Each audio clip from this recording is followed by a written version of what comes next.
都喺呢度都同各位醫生同僚啦，講聲馬年大家工作順利啦，咁上就個個龍精虎猛咁樣啊！而依家香港整體人口咧，其實都越嚟越多長者咁樣。咁而我哋預計去到大概2032年到咁上下咧，就平均每3個人咧就有1位長者。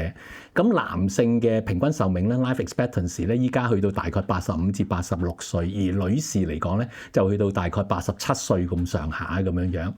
咁而中間亦都由於呢個長者嘅人口越嚟越多嘅話咧，咁其實中間都有一啲帶出去一啲醫療啊，同埋經濟上嘅一啲情況，要政府一啲特殊嘅處理。咁其中一樣嘢就當然政府亦都講緊一啲銀髮經濟啦。咁除咗銀髮經濟之外咧，就有部分咧，亦都好多相當嘅長者咧，其實都有一啲積蓄。但係即係當佢哋萬一身體情況轉曳嘅時候咧，咁somehow嗰啲錢銀咧，其實就即係會 lock 實咗，但係即係可能即係未必用得到嚟到照顧佢哋自己嘅一樣嘢。所以佢哋你見到其實過去嗰幾年咧，其實坊間都 promote 緊所謂即係平安三寶，包括咗譬如係平安紙啦、持久授權書啦，同埋一個依家今日所講嘅其中一個叫做預設醫療指示，即係 Advanced Medical Directive 呢個咁嘅嘢。呢件咁嘅事情，咁成件事咧，其實就係其實成件事咧就係我哋知道咧，其實隨住醫療嘅進步咧，其實好多時我哋都可以做一啲醫療嘅治療嚟到嘗試嚟到延長嗰個生命。但係個生命本身雖然可以延長咧，但係咪有一個質素嘅生命咧？咁其實有時都係一個好大嘅爭議。咁最簡單一樣嘢，如果大家記得，就應該大概2004年嘅時候，鄧兆斌先生佢就主動要求一個安樂死咁樣，但係即係當然當時亦都引起好大嘅爭論咁樣。咁亦都咁當時其中一樣嘢就係佢亦都提到一樣嘢，就話係即係如果一路瞓響床冇一個生活嘅質素嘅話咧，咁其實佢寧願選擇離世，好過繼續維持一個冇質素嘅生命咁樣。咁而我哋亦都知道醫療上，我哋過去咧，即係第二次世界大戰之後，我哋個 medical ethics 係主要嚟講都提議到係要一個 life extension 啦，呢樣嘢係重要。但係其實再過去嗰10幾年咧，World Medical Association 哋都 focus 咗喺我哋嗰個 Medical Code of Ethics 都講，我哋需要 respect 個 life，respect 個 dignity of life， 就而唔係純粹係講個 life saving。咁隨住時間同埋年代咧，咁政府亦都 aware 翻出邊個社會度，其實係有個聲音。係要求有幾樣嘢咧，第一件事係本身 patient 自己嘅 autonomy 咧，第二件事佢哋亦都好想平衡翻一個生活嘅質素同或者生命嘅質素 versus 一個 extension of life 係咁，所以咧其實就政府自從響大概其實好耐嘅1998而唔係2004年嘅時候咧，已經開始啟動一個法律諮詢委員會嗰度嚟到啟動一個討論。係咪需要可以立法嚟到接受一啲病人主動要求係當去到生命嘅晚期嘅時候咧，就係決定自主地係拒絕一啲維生嘅治療。咁就輾轉之間就由1998、2004，跟住輾轉之間就10幾年啦。你知道因為呢啲咁嘅生與死嘅嘢，要需要好多嘅爭議啊，或者共識等等。咁就直至到咧就係2019年嘅時候咧，就正式一個草擬個立法嘅文件就去立法會嗰度嚟到討論。咁中間亦都因為新冠病毒啦，咁而都延遲咗。咁直至到2024年嘅11月份咧，就正式成為一個法律文件，就生效嘅文件。咁呢個就叫 Advanced Decision of Life Sustaining Treatment 嘅 Ordinance。咁當然即係雖然係已經係刊憲啦，係生效，但係佢都知道大家要種種唔同嘅預備咁樣，係咁，所以咧當時嚟講，雖然係即係刊憲之後都話18個月之後先正式生效，咁如果計埋埋咧，就大概去到今年嘅5月29號或者即係所謂5月底咧就正式生效嘅咁樣。咁隨住時間嘅關係咧，所以咧。其實就嚟生效嘅關係咧，而亦都好多出邊外界咧 private sector 啲律師行啊等等都幫手係 promote 平安三寶嘅關係咧，係咁出邊坊間亦都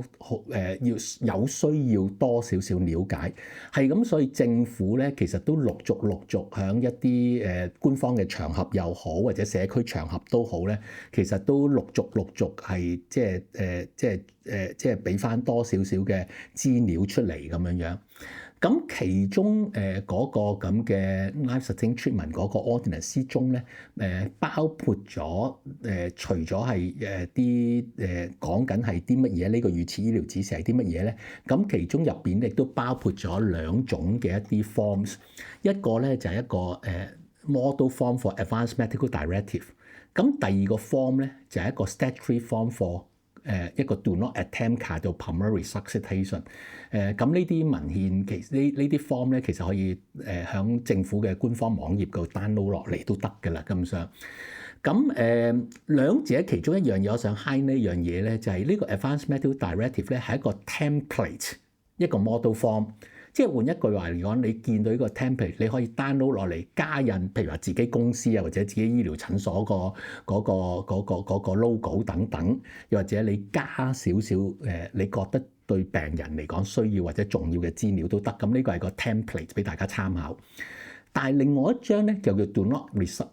attempt cardiopulmonary resuscitation form 咧。咁呢張係一個 statutory form。換一句嚟講係你一定要必須用政府嘅呢一張表格。你唔可以作任何修改，你唔可以加自己嘅 logo 等等嘅一樣嘢，一定要用佢呢張 form。少少類似，如果大家同時有幫啲病人做過一啲所謂持久授權書咁樣，持久授權書又係一張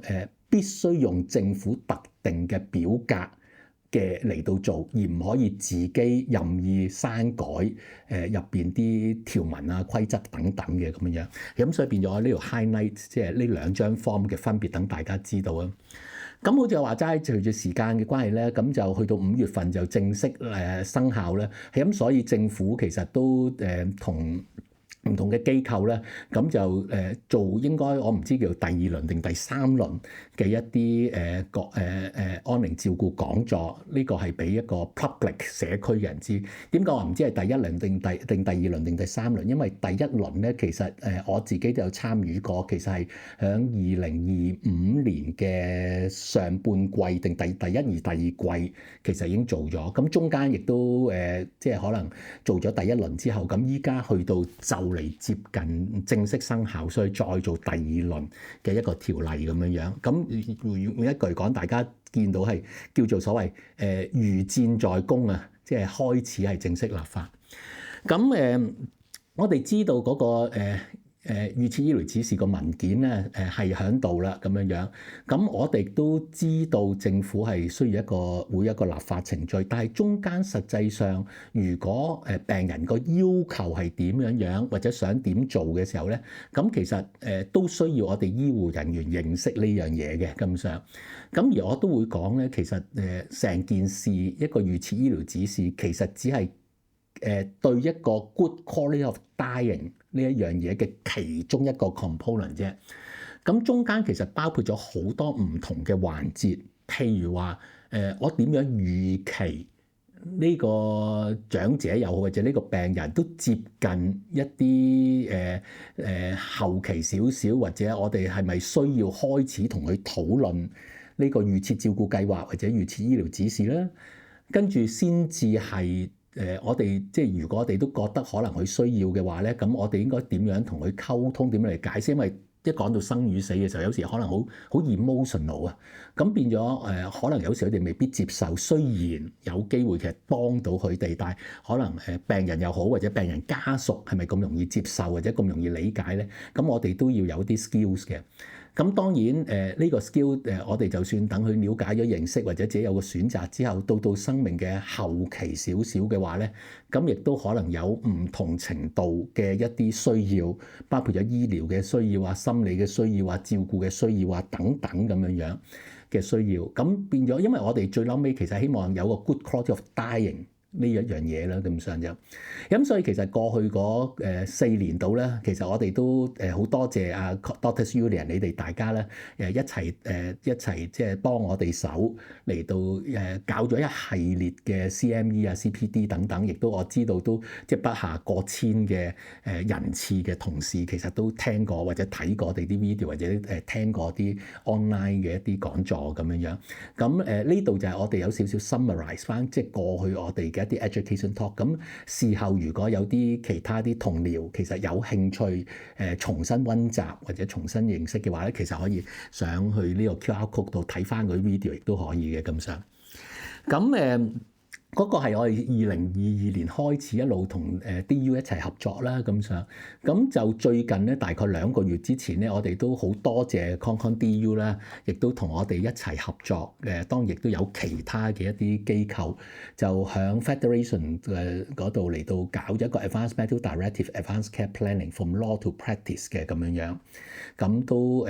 都知道 ConCon D 都好幫到手啊。其實我哋都有成，如果冇記錯，接近200個醫生同事。係either on site and online 咁嚟到一齊 participate 個參與咧，都好多謝大家嘅支持同埋學習咁樣。咁少少講翻 recap 少少，我哋當日曾經討論過啲乜嘢咧？咁當日其實我哋有邀請過啲律師咧，講緊香港嗰個關於呢個 Advanced Medical Directive 個 landscape 啦。我亦都有幫手brief 過大家，就個 Advanced Medical Directive。究竟個 intent 其實個目的係啲乜嘢嘢？究竟有啲乜嘢？佢究竟係做啲乜嘢？同埋可能中間有啲咩唔理解或者誤會嘅嘢，佢都 brief 咗大家。咁少少一個 summary of 嗰一日我講嘅嘢咧，咁我最重要嘅目的就提一提翻，其實當你簽一個 AMD 咧，唔係純粹簽一張表格咁簡單。亦都唔係純粹話係簽完之後，假如簽完之後，事後嗰個病患者入醫院啊，或者睇門診嘅時候，大家淨係跟嗰張 form 嚟到即係嚟到好似機械人咁樣剔完之後照做所有嘢，而係本身嚟講亦都有少少判斷嘅對嗰個執行起上嚟嘅時候。而更加重要一樣嘢咧，其實 AMD 咧就最重要嘅目的咧。其實係我哋係 respect life 嘅同時咧，亦都唔係希望 extend 呢個 dying process。最背後嘅目的咧，其實係我哋係 respect 嗰個病患者嘅一個自主啦，同埋佢係第一個 step 嚟到協助我哋幫手 provide 個 good quality of dying to the patient。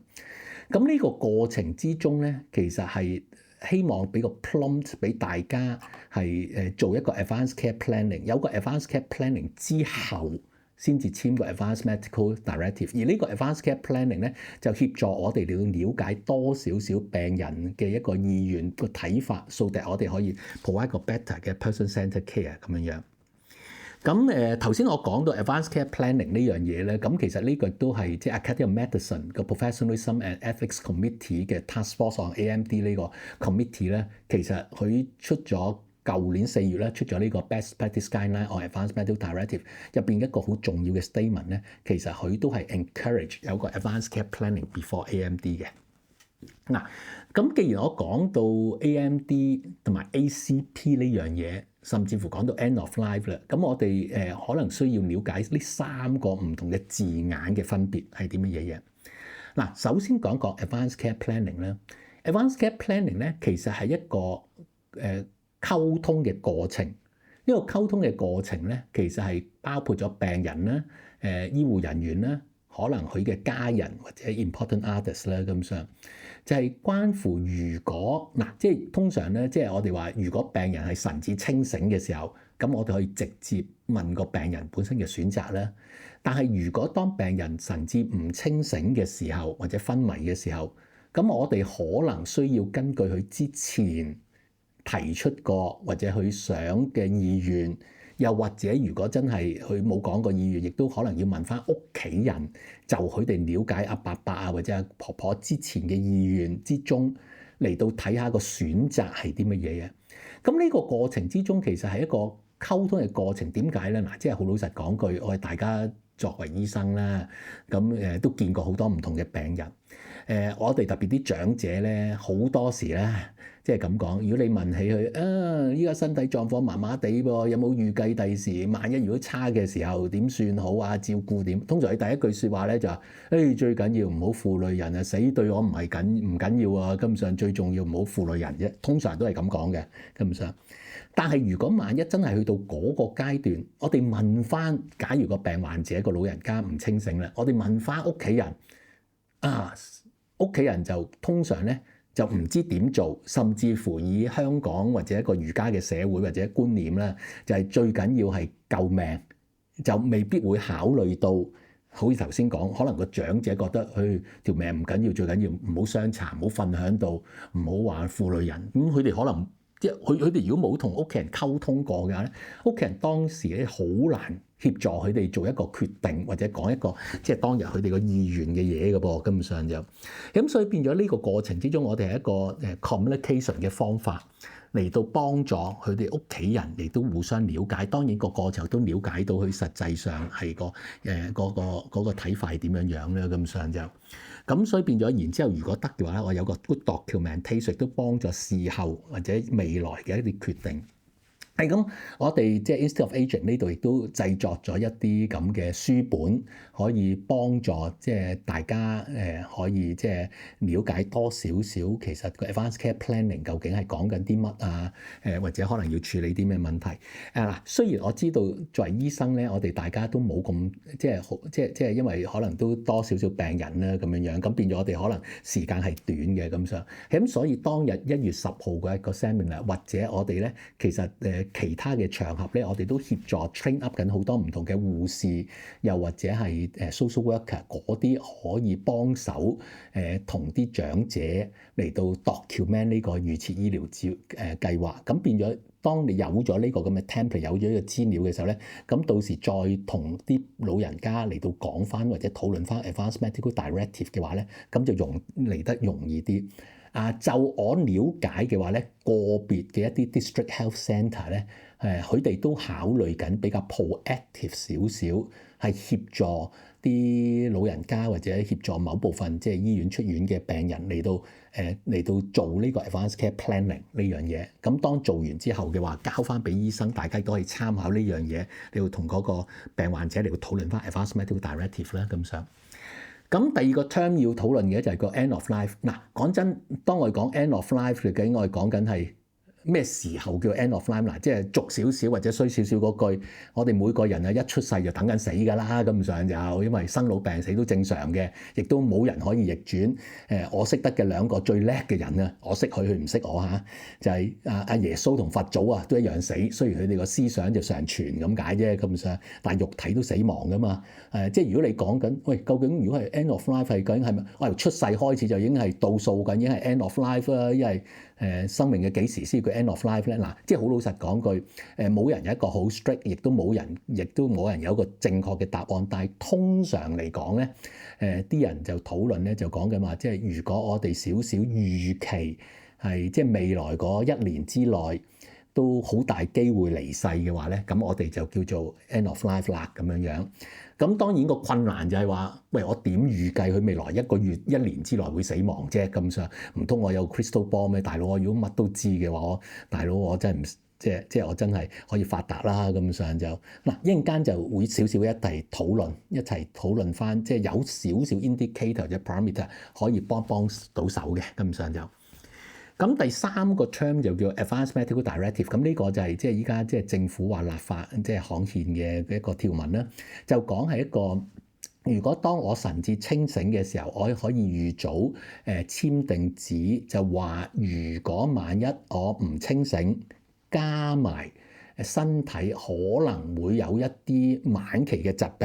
疾病包括可能 cancer 啦，或者持續嘅所謂植物人或者昏迷不醒咧，又或者係器官性嘅晚期疾病。大家知道譬如心臟可以衰竭啊，跟住就 dementia 可以有認知障礙，可以去到晚期啊，或者依家講 smart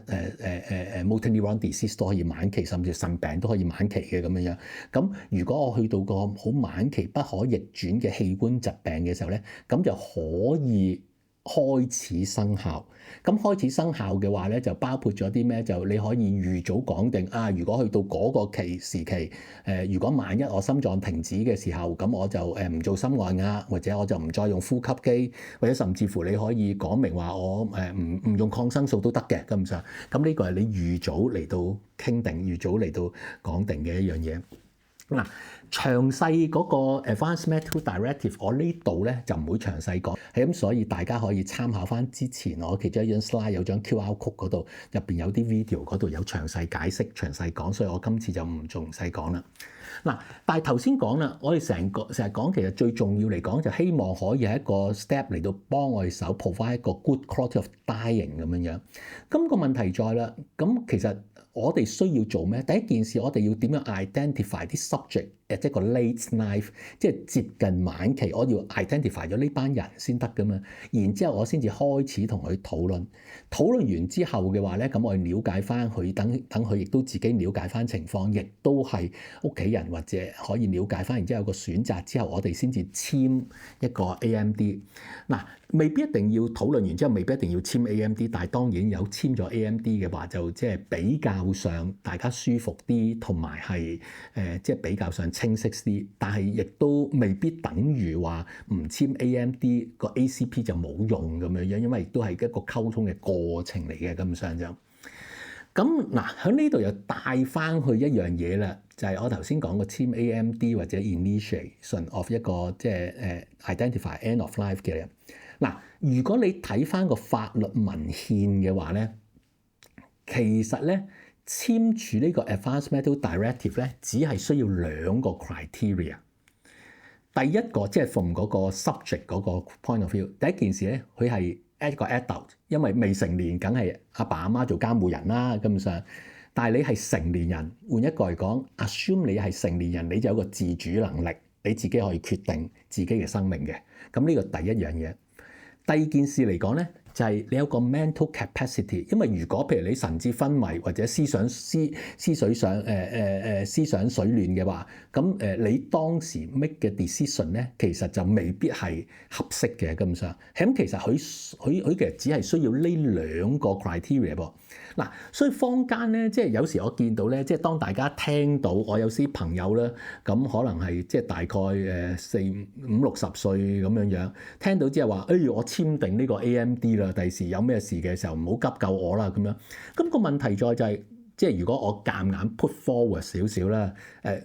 佢話一個 adult 40歲 adult 啦，返緊工結咗婚照顧小朋友啊咁樣樣 mental capable 啦。咁40歲簽呢個咁嘅 AMD 係咪一個合適咧？咁樣樣，或者65歲簽呢個 AMD 係咪一個合適咧？嗱，好老實講句，冇一個 absolute 嘅答案。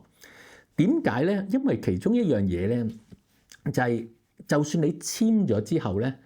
其實係唔係生效？嗱，生效咧就係如果當你生命去到晚期，即係頭先嗰3個condition 啦嘅時候，但係咧。同時都會有少少問號，就話你當日簽呢張 AMD 嘅時候，你咪自己可以預期到，假如你 receive 嗰一個 treatment 嘅時候個狀況，或者有幾舒服或者幾唔舒服，或者係咪個需要？嗱，即係我舉個例嚟講咧，大家可能每幾個月頭就出一部新嘅手機啦。咁依家譬如 iPhone 啊、華為啊、小米啊，又或者係即係 Samsung 咁樣，其實你點樣選擇你買邊部機咧？其實大家諗翻清楚，可能有啲人話要當先啦，譬如話個 privacy 或者 security 唔想咁容易俾人 hack 機或者攞入邊嘅資料，可能啲人揀 iPhone。有啲人可能覺得，我最緊要影相靚噃咁樣樣啊。咁影相靚嘅話，咁可能譬如話咧，有啲人依家就選擇譬如話 Vivo 機，又或者係即係因為佢啲 AI 嗰啲功能好正噶嘛，咁想，又或者話唔緊要，我去到邊度即係維修整都容易，我今日選擇 Samsung 機咁樣樣。又或者有啲人覺得係我對眼睛開始睇嘢有問題啦，可以接駁即係一揭三嗰啲可以當個 tablet 咁睇係好啲。即係換一句話嚟講，你係要試過嗰部機，用過嗰部機，然之後你攞上手，同埋根據你個人嘅需要嚟到選擇嘅咁樣樣。咁如果譬如話你40歲，你又未結婚、未生仔、未有嘅話，你個職業又未去到巔峰嘅時候，你決定話第二時係有咩事嘅時候就唔急救。喂，咁到時可能你事後結咗婚。又或者到時醫療上有啲咩先進嗱，最簡單一樣嘢，以前醫癌症打 chemotherapy 好辛苦啊，依家 target therapy 舒服好多噶嘛，根本上就咁。如果係隨住時即係幾廿年之後或者10幾年之後，隨住醫療嘅進步，你當日擔心嘅辛苦，依家一啲都唔辛苦噶噃咁樣樣，咁變咗你太早做一個決定係咪適合咧咁樣樣，咁呢個亦都有時亦都會即係被挑戰嘅，咁所以咧，有時我哋都係即係，所以變咗醫管局啦。即係當時我知道醫管局就即係啲個建議咧，就係如果你真係開始有嗰個疾病嘅時候，先至開始啟動呢個咁嘅預設醫療照顧嘅一個討論咁樣樣。咁呢個就係即係醫管局嘅一個即係。對即係自己嘅員工啦，或者自己內部啦，咁樣嚟到即係提翻嗰啲即係同事咁樣。雖然法律文件個要求咧就冇必須嘅。理論上頭先我講，理論上你40歲我冇病嘅我都可以簽得到嘅理論上。但係即係醫管局嗰啲對內部咧就同啲同事溝通咧，就係即係除非佢本身已經有嗰啲3個 prerequisite 嘅一個 condition 之下，你先至即係同佢簽署。咁當然呢個亦都關乎到少少可能佢個資源上係咪即係容許㗎啦咁樣樣。嗱咁但係即係如果但係呢個其實亦都可能有一個 window period 嘅咁上 window period 嗱，即係我舉個例嚟講咧，譬如有一個認知障礙，咁我知道佢有10幾年嘅時間，但係認知障礙初期嘅時候咧，佢雖然可能記性差少少，但係佢其實仲可以做到一啲判斷能力嘅噃，根本上就所以 dementia 唔等於話一定冇個 mental capacity。咁當然呢個一個評估啦，咁上。咁但係如果你話dementia 佢未到 late life 嘅時候，我唔同佢簽，喂大佬去到 late life 嘅時候佢冇 mental capacity，咁又點簽個 AMD 咧咁樣樣？咁所以變咗呢個亦都係一個好大嘅爭議，係咁所以變咗呢個就去到一個情況咧，就係。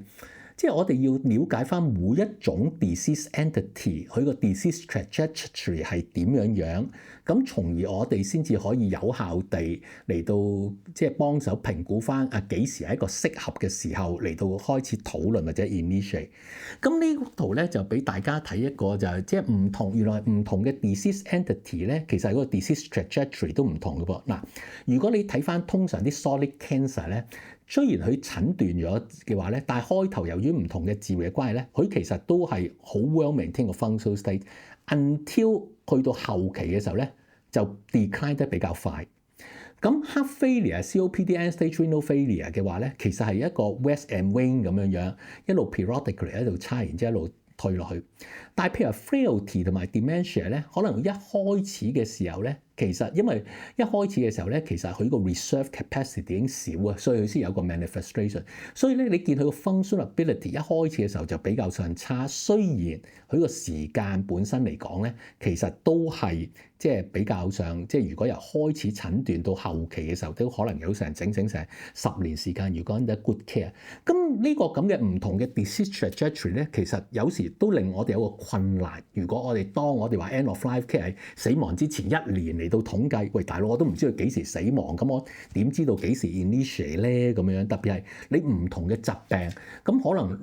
可能1年嚟講對colorectal cancer 係好容易睇嘅喎，根本上就，但係對 frailty 或者 dementia 可能好困難嚟到決定嘅噃，而對 COPD 嘅 waxing and wane 亦都好難決定嘅噃，根本上，咁我哋可以點做啦？咁樣嗱。呢個咁嘅 disease trajectory 就比較舊少少嘅，好老實講句。再困難啲咧就係依家嗰啲 cancer 啦。嗱，頭先我講有時 cancer 我以前嗰個年代咧 chemotherapy 即係好辛苦嘅，其實根本上，但係亦都成功機會都比較低嘅。但係依家咧，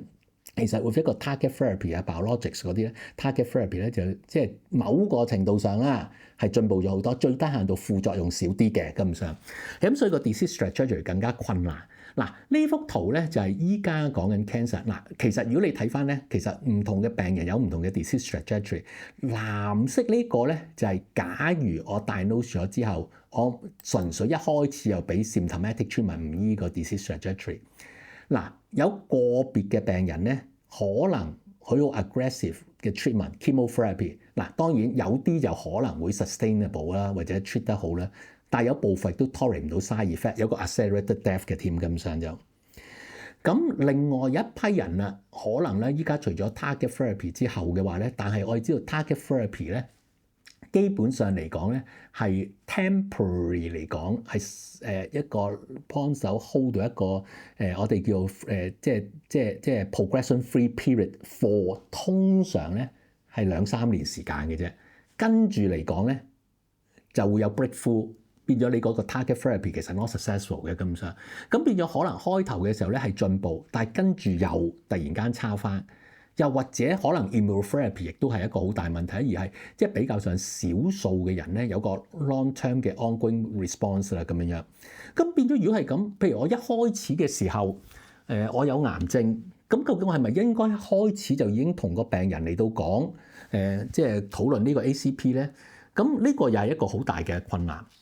嗱，呢幅圖咧就講緊咧，就係我哋成日作為醫生咧，好多時就係睇個病咧。但係如果你睇翻嘅話咧，其實個 impact 對嗰個病人嚟講咧，其實唔淨止係 physical 或者係嗰個 biological，而係個 social、psychological 都係個 stress。咁呢度咧就講緊個 cancer 嗰個即係 cancer 啦。呢個就講緊啲 organ failure，呢個就係講緊啲 dementia 啊嗰啲咁嘅 condition。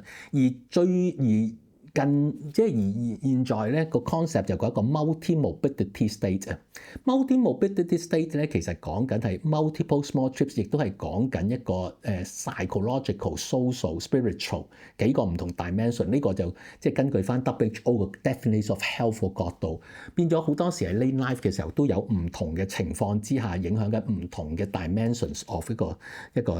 情況。嗱，我哋成日講咧，醫療上我哋要好科學咁樣樣。咁你話我哋依家其實即係如果咁講嘅時候，我點樣 predict 佢幾時會 die 或者 end of life so that 我可以 initiate 啊咁樣？嗱，說我大膽講句，其實咧醫療上咧，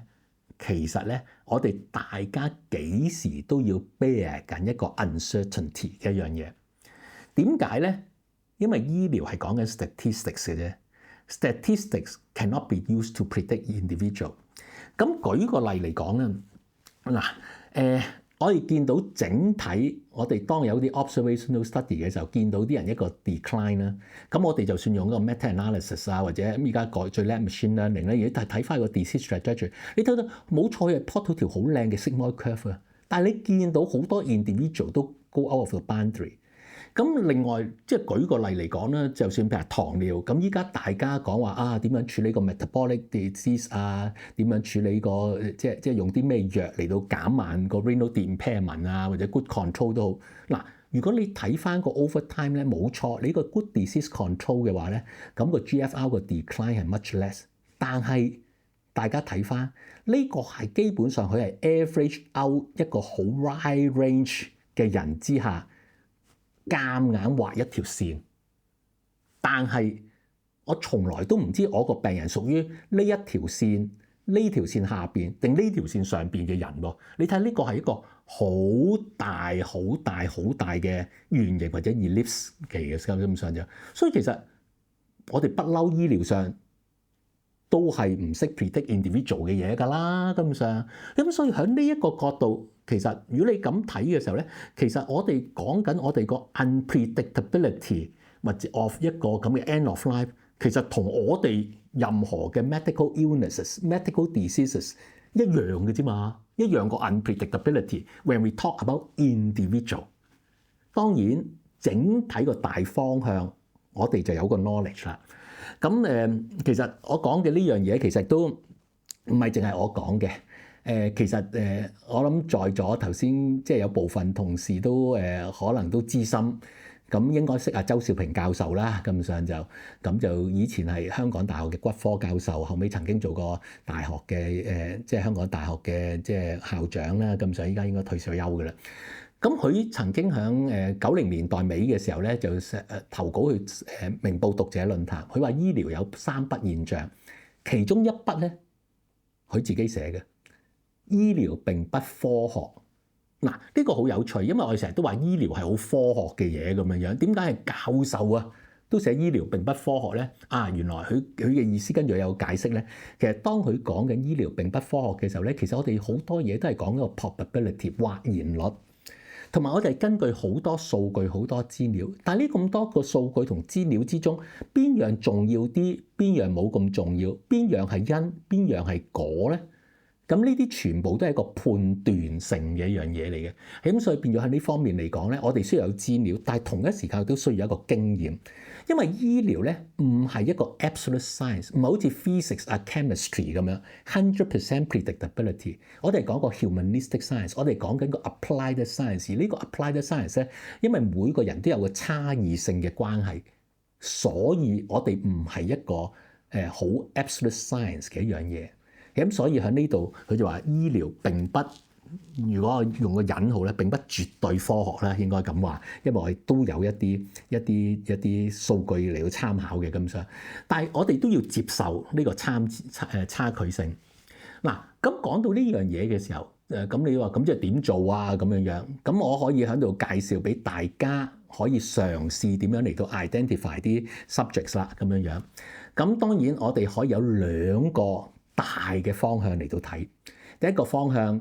就係大家有個大數據嘅原則咁樣樣嚟到睇。換一個嚟講，大家有個 scoring system。第二個原則嚟講咧，就大家可以用一個臨床嘅經驗嚟到睇咁樣樣。咁我可以話俾大家聽咧，無論你呢個大數據可以係講個 EFI，一陣間我會 elaborate 或者個 Harpy score。而呢啲 Harpy score 同 EFI 咧，其實係現在嘅 HA 入邊有嘅數據嚟嘅。當然佢係咪 release 出嚟，或者就算前線嘅醫護人員係睇得到咧，咁呢個就係要即係 HA 佢放權落嚟先得嘅。咁上就，但係佢係入邊已經有呢啲資料㗎啦。咁上，咁除咗呢樣嘢嚟講咧，就係我頭先話一個臨床嘅經驗嚟到睇啦，咁樣。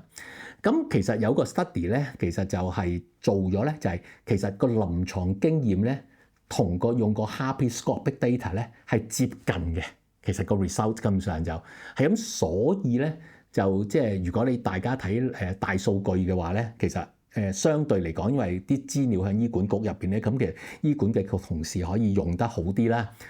如果你睇臨床嘅話咧，咁其實可能係對私家又或者就算醫管嘅同事一樣可以睇呢個臨床嘅一個經驗嚟到睇嘅。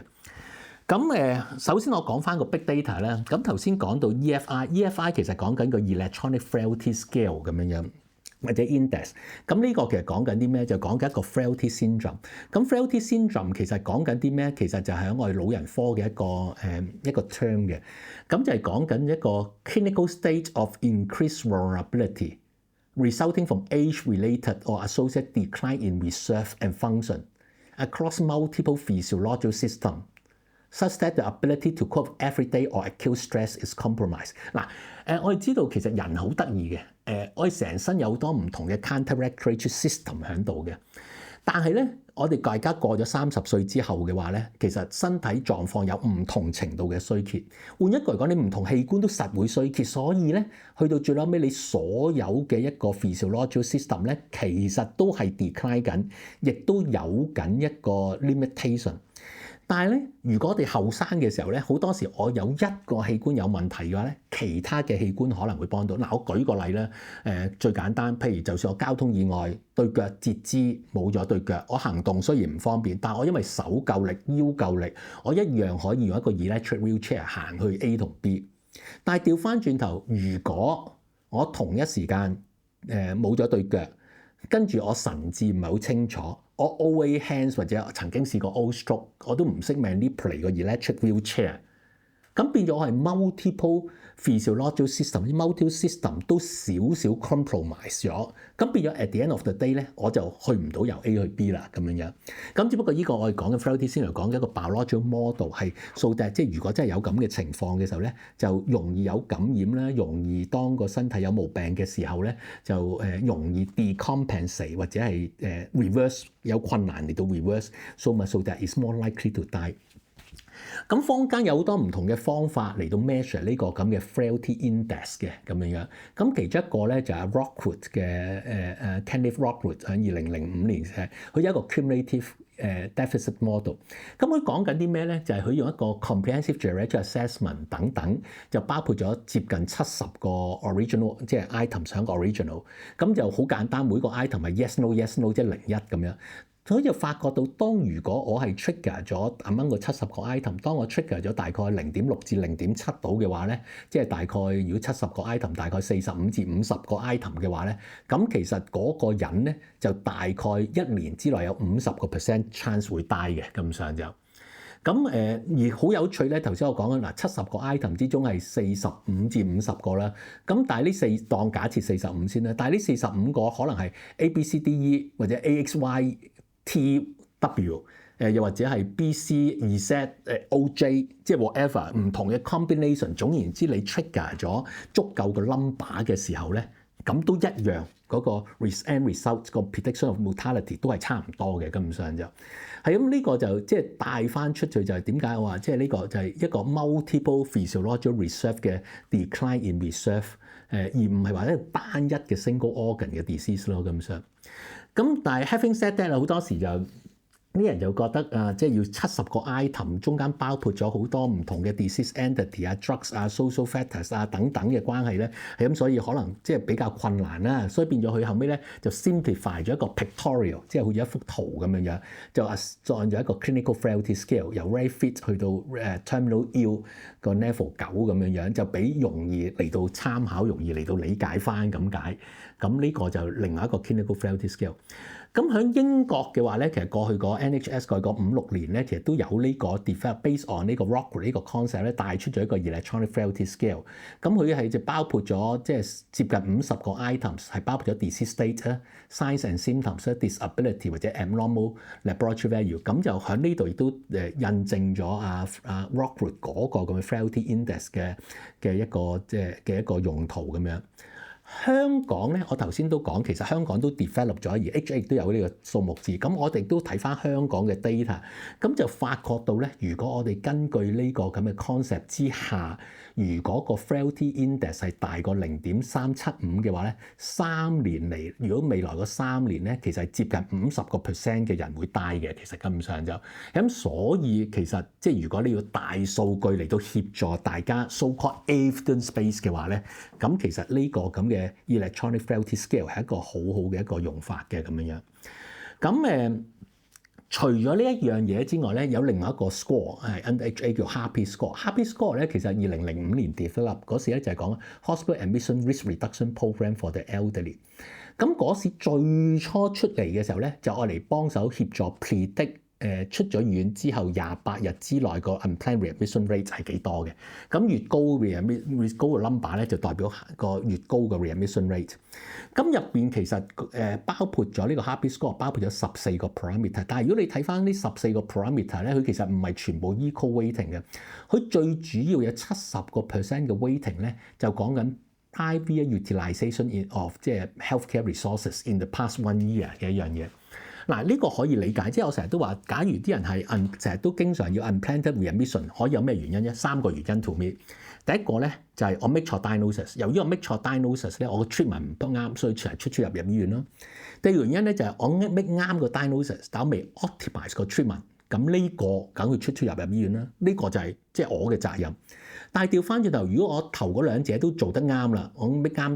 diagnosis， 亦都 optimize 個 treatment， 佢仲係持續要需要出入醫院咧，呢個就證明咗一個 physiological reserve 係唔足夠令佢去 sustainable in 一個 community， 所以先要出入醫院。咁所以即係如果你諗翻呢個背後個 concept 嘅話咧，你就明白到呢個 Happy Score 其實係一個好好嘅 predictor of 一個唔夠 body reserve， 亦都係影響緊一個接近一個 late life 咁樣。咁事實我亦都攞翻 HAD data 咧，就發覺如果個 heartbeat score 咧係去到大概咧0.5到咁上下，呢度睇唔睇到啊？係啦，即係如果呢度咁睇啊，如果個 heartbeat score 係0.5至0.6到咁上下咧，50% will die within 90日。咁如果甚至乎係如果係去到0.4、0.5度嘅時候咧，大概一半人咧，大概200日之內會 pass away。咁所以如果咁講嘅時候，你可以一個好即係 conservative estimation。如果你去到0.5嘅時候，基本上50% 嘅人每一年之內 pass away，即係好 conservative 咁嚟睇。所以變咗你已經就可以假如我哋一個 end of life criteria within 一年之內會 pass away 嘅話咧，咁其實呢個係一個好好嘅 indicator 嚟到去 trigger 呢個 discussion with 嗰個 patient 或者屋企人嘅咁上就。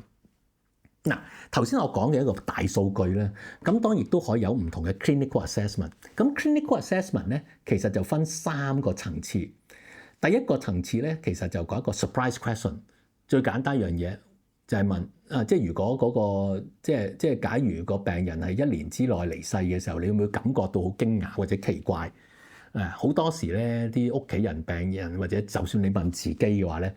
你自己心中有數嘅，其實根本上就咁而幾有趣咧。一條咁嘅 surprise question 咧，其實係大概咧啲人估計7成至8成準確嘅，根本上就咁。頭先我都講就係即係睇翻嘅話就律敦治醫院啲同事咧，即係嗰度亦都 validate 過一個 clinical assessment 同你有一個 objective data 嘅 heartbeat score，其實嗰個 predictability is quite similar。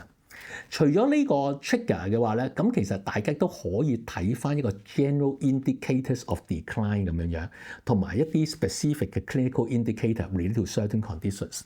咁呢個就係即係英國個 Golden Standard Framework 嘅一個 guideline。咁 in general 你可以見到個人嘅時候咧，你問呢個 surprise question。咁然之後咧，跟住如果係嘅話，你可以 assess 佢有冇個 general indicator of decline。然之後再睇個自己個 disease entity 係點嘅。如果真係都接近嘅時候咧，咁我哋就值得 initiate 嗰個 discussion 啦，咁樣樣。嗱，surprise question 頭先講咗啦，咁點為之一個 general indicator 啦，咁樣樣。咁嗱，講到明 general indicator 其實包括咗咧，就係頭先講個 physical、psychological、social 嗰個 factor，當然亦都可能係包括咗 biochemistry。咁呢個就少少係 reflect 翻頭先我 show 俾大家睇嗰個即係 UK 嗰個NHS 嗰個 frailty electronic frailty index， 或者其實香港都係接近用嗰啲咁嘅 parameter， 包括咗咩咧？包括咗 functional status 啦、comorbidities 啦，知道 clinically 我哋知道呢個 advanced disease 啦，或者嗱即係好實際啦，大家已經 optimize 咗個 treatment， 但 despite optimize 個 treatment 好似個 response 都麻麻地。或者你 exhaust 晒你諗到嘅方法，咁呢啲好 obviously 其實就係令到有 recurrent readmissions， 咁所以變咗其實 of no surprise， 其實呢啲只不過字眼上嘅嘢，不過其實基本上都係 reflect 翻我哋 clinical picture 或者我見到嘅嘢。咁 functional assessment 就好重要嘅一樣嘢。In particular， 大家如果知道嗰個oncology 嗰啲嘅話咧，其實好睇咧就係嗰個Karnofsky 嘅一個 performance score 係一個好好嘅一個 predictor with 一個 survival 嘅。其實根本上係 on top of stage 幾嘅 disease， 因為就算 stage 幾嘅 disease 咧係好 heterogeneous， 但係就即係 in terms of prediction of outcome， 但係真係呢個 performance 嘅 ability 咧，其實係好仲更加接近佢個 survival 咁上。咁個別嘅情況啦，個別嘅情況有特別嘅 parameter， 包括咗譬如 dementia， 如果佢係開始 reduce oral intake 咧 ，recurrent aspiration pneumonia、recurrent fever、severe pressure ulcer 嘅話咧，咁其實都係一個 indicator of 一個 late life 啦。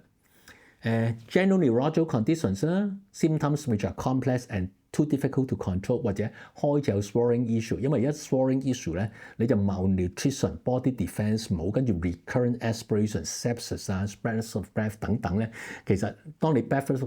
of breath 嘅時候咧，你需要 increase 嗰個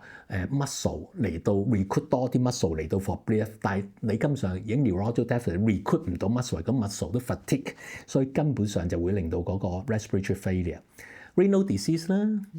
或者 chronic obstructive airway disease。Once again, recurrent hospital admission 係一個好好嘅一個 indicator。呢個就 as reflected by 頭先我講 Heartbeat Score 70% 嘅 weighting 係擺 number of recurrent admissions and also duration of hospital stay in the past 1 year 嘅一樣嘢咁上就。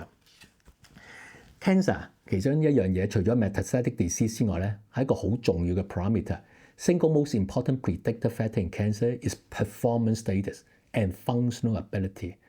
If patients are spending more than 50% of their time in bed lying down, prognosis is estimated to be about 3 months or less only 咁所以變咗大家唔好忽略咗個 general status。雖然有時好似話 scientifically 我哋唔知點 measure， 因為嗰個唔係 SpO2 啊、pulse 啊、oxygen 啊嗰啲，但係即係呢一啲 general parameter 其實都好重要咯咁上。咁其實最重要一樣嘢就係唔係淨係話我哋 identify 到，而係 identify 咗之後我哋 assess 同埋同佢討論翻個 likelihood， 然之後跟住係攞個 coordinated care plan。點解啊？因為去到最嬲尾，我哋希望做到咧，唔係淨係簽一張文件，而係 provide 個 good end of life care for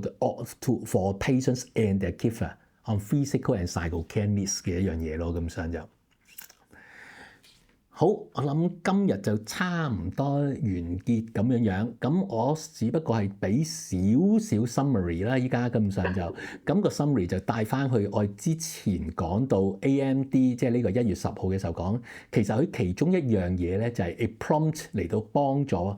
facilitate healthcare worker 嚟到 understand more on the views of the patient through advanced care planning， 係 provide 一個 trigger for 一個 better patient-centered care。換一句話嚟講，我哋希望 provide 一個 good quality of diet to the patient and the family members。咁整體嗰個 summary 咧，今日第一件事我哋討論咗ACP discussion 同 AMD can be signed at any time for the adult of mental capacity。呢個係根據個 ordinance。我都即係如果譬如話你冇事冇幹，routinely 65歲就嚟到簽咧，係咪值得或者係咪應該咧，就有極大嘅爭議，因為 related to 個 applicability 個 issue。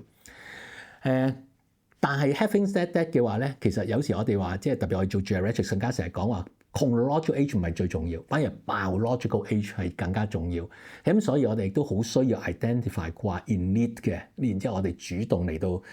帶出或者討論咁樣。咁我頭先亦都講咗一個即係有啲乜嘢嘢我哋頭先亦都講咗，其實呢個係一個 starting point for一個 good quality of dying for 一個 person-centered care。而 existing 嚟講咧，其實有啲 tools 幫到大家，包括 EFI 同 Heartbeat Score。但係就大家唔好淨係迷信，只係有呢啲咁嘅 EFI 或者 Heartbeat Score 先幫到大家，因為大家嘅 clinical judgment 咧係同樣重要，亦都 equal validity 嘅咁上。咁呢個 clinical judgment 包括咗 surprise question 啦、generic 嘅 multi-dimensional assessment 啦，同埋呢個 specific tools 咁樣。咁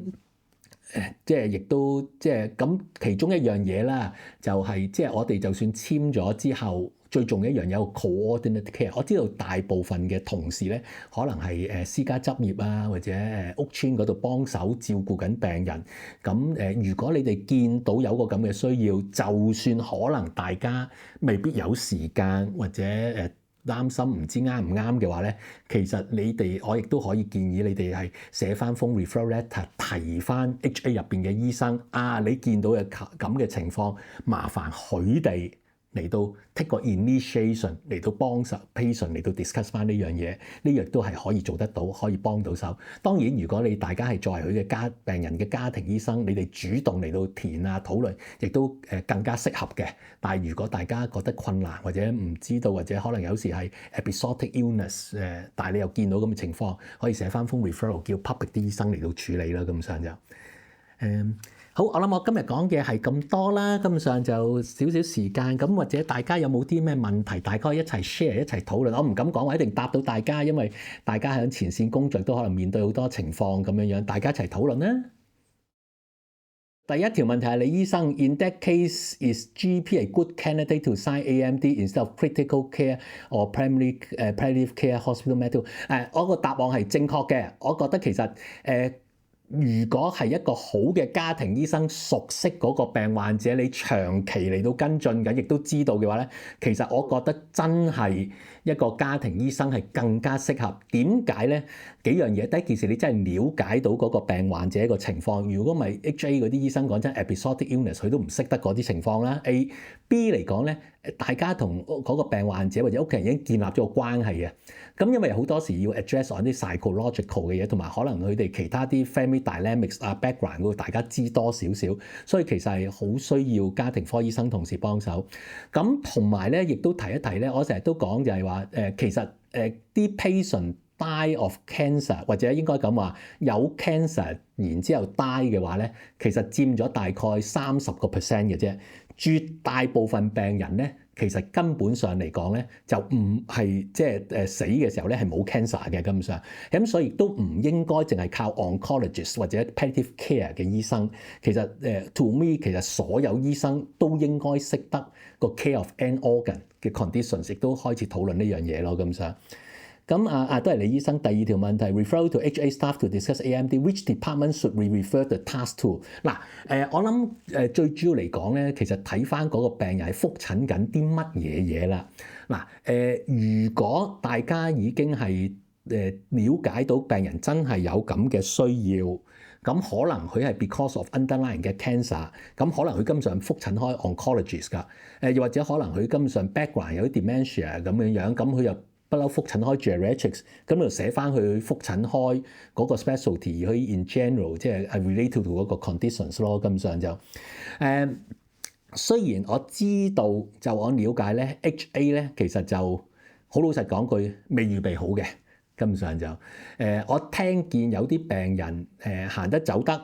主動淨係想話預早簽定個 AMD，去到 HA 入邊，醫生話個醫生話：喂，你冇呢啲咁嘅晚期癌症啊，你又冇 dementia 啊，你依家又唔係神志昏迷持續植物人，你唔適合噃咁樣。咁呢個係即係醫管局咧，即係咁講。我頭先都話，其實有時即係佢哋限於即係人手咧，同埋即係太多唔同嘅醫生同事，佢哋都有時擔心醫生同事。你知道有時佢哋係即係 first year、second year 嗰啲可能比較 junior 少少咧，即係未必有個咁嘅經驗嘅話咧，咁變咗可能佢哋 play on一個 safe side 咧，咁就advice。啲醫生就唔好簽啦咁樣，但係其實就佢哋都忽略咗。其實我成日都唔同場合都同 HA 嗰度講話，喂，你就算唔簽，你知唔知道其實出邊私家好多病人或者律師都揾啲醫生嚟到幫手簽咗，咁到時病人帶呢張表格嚟，你都要即點處理㗎啦咁樣。咁我都喺唔同場合我都反映翻俾醫管局上邊，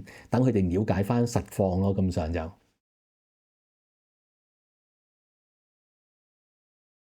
嗱呢樣嘢咧，其實係兩樣嘢咧。第一件事咧就係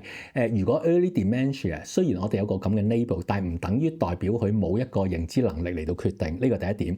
第二點嚟講，但係當去到中後期，佢真係事實冇一個認知能力嚟到咗一個決定啦。咁當然佢本人咧就唔可以簽 AMD，但係咧其實政府都了解呢一個情況。喺呢一個情況之下咧。其實咧就 advice 咧就係醫即係佢嘅一個至親可以同醫生嚟到討論，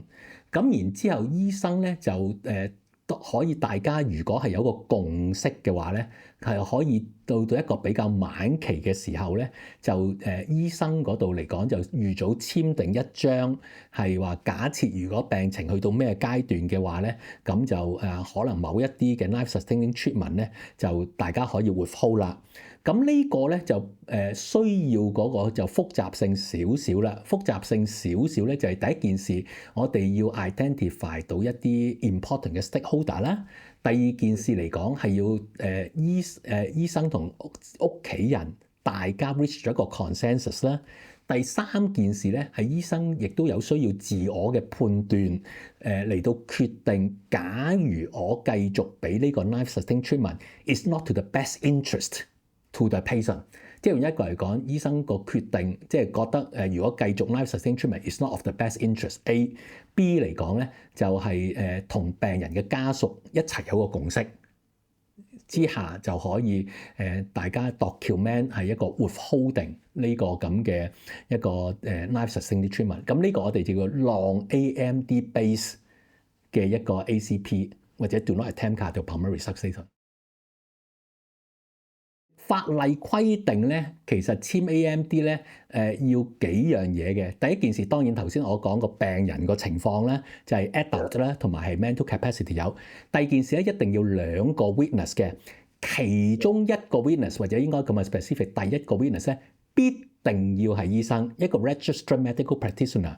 呢個 registered medical practitioner 咧未必一定要 specialist， 所以頭先李醫生問家庭醫生一樣得嘅可以，但係必定要有一個 registered medical practitioner。